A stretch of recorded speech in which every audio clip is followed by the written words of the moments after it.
I dug out my old 1998 GT, Associated GT. It's a custom built and a modified engine. And I've never had it in an area that was big enough that I'd lose radio control.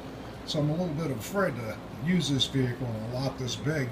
I bought this little Failsafe to test it out, and it's so easy. Even I figured out how to set it up without instructions.